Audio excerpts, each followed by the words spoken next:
qu'il est aux cabines d'une voiture. Ça représente que c'est lui qui est à la tête de tout. En deuxième lieu, dans la cabine, il y a le gouvernement, il y a aussi l'exclusion. Le mot exclusion pour nous représente le rapport de la Ligue TK qui est là, le rapport sur les postes de responsabilité où nous avons vu que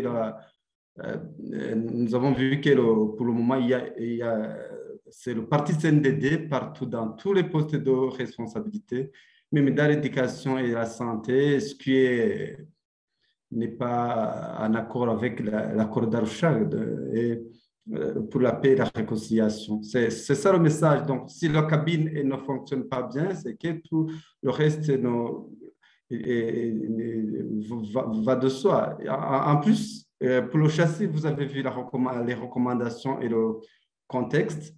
Le châssis, donc ça, pour nous, ça représente dans la recommandation, il y a une lettre qui a été écrite par la Ligue TK le 8 juin 2022, où la Ligue TK a essayé de lister les défis qui hantent le pays et aussi proposer des solutions comme la Ligue TK le faisait dans le temps aussi. Il y a le contexte. Dans le contexte, on revient sur les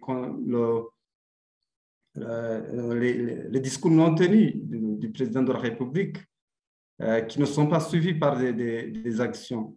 Il y a aussi l'impunité sur les pneus de la voiture. Ça représente, s'il y a les pneus qui ne fonctionnent pas bien et le châssis, vous entendrez qu'au niveau du capot, il y aura des conséquences. C'est là qu'on a essayé de représenter dans le capot les violations observées. Sur les 2 ans, on a pu documenter, malgré les défis qui couronnent le travail de la Ligue TK, mais aussi d'autres organisations, la Ligue TK a pu documenter 1427 personnes tuées contre 141 cadavres.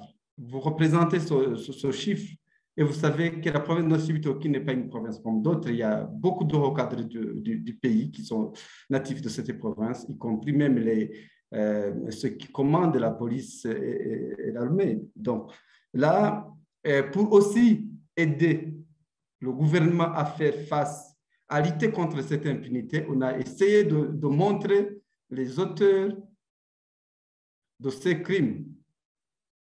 Au niveau des assassinats, nous avons vu qu'il y a 24 exécutions extrajudiciaires, 141 personnes tuées par des agents du gouvernement, des agents de l'État, et 936 tués par des agents non identifiés,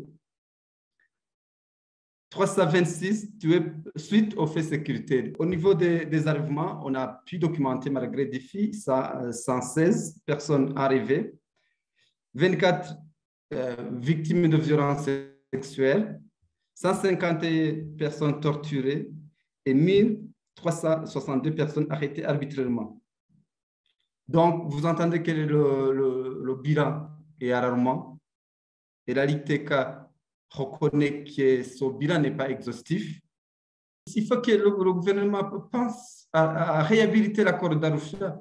Si nous avons parlé de l'exclusion au niveau du cabine, c'est que c'est vraiment une épine pour l'état de droit. S'il y a toujours l'exclusion, s'il y a toujours l'impunité, s'il n'y a pas de liberté d'expression, s'il n'y a pas... Si ces médias, ces forces vives de la nation se trouvent toujours en exil, y compris les médias, la société civile, ces gens qui croupissent dans les camps, ce sont des forces vives qui devraient contribuer. Et tant qu'ils sont toujours en exil, dans les pays limitrophes, le Burundi n'aura pas de la paix. Donc, il faut vraiment qu'ils y pensent.